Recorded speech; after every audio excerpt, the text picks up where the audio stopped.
దీనిని వీణ అంటారు.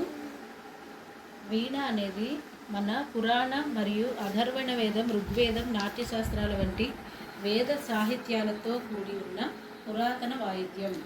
ఇది వేద యుగాల నాటిది. వీణ, వేణీయ, విపంచి ఏ పేరున పలికినా ఇది దైవిక వాయిద్యమే. సరస్వతీదేవి వీణ పేరు కచ్చపి, పరమేశ్వరుడి వీణ పేరు రుద్రవీణ, నారదుడి వీణ పేరు మహతి, బ్రహ్మదేవుడి వీణ పేరు బ్రహ్మవీణ, ఆదిపరాశక్తి వీణ పేరు మాణిక్య వీణ, తుంబురుడి వీణ పేరు కళావతి, రావణాసురుని వీణ పేరు రావణహస్త, ఉదయన మహారాజు వీణ పేరు ఘోషావతి వీణ అంటారు. మహారాజా రఘునాథ నాయక్ గారు వాయించిన వీణ పేరు తంజావూరు వీణ. బొబ్బిలి పెద్దరాయుని వీణ పేరు బొబ్బిలి వీణ అంటారు. ఈ వీణ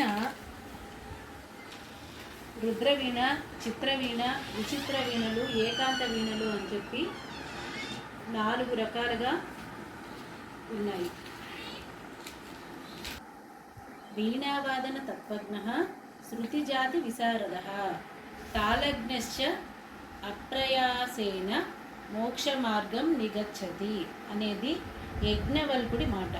అదేవిధంగా తాళము, లయ, శృతి సంగీతంలో ఉండేటటువంటి జాతి, తాళము, లయ ఇత్యాది జ్ఞానము కలిగి ఎవరైతే భగవంతుని ఆరాధన చేస్తారో అటువంటి వాడు సులభంగా మోక్ష మార్గాన్ని పొందగలుగుతాడు అని యోగాలలో భక్తికి కానీ, కర్మకి కానీ, జ్ఞానానికి కానీ సంగీతం కలిస్తే చాలా అద్భుతమైన అంశం.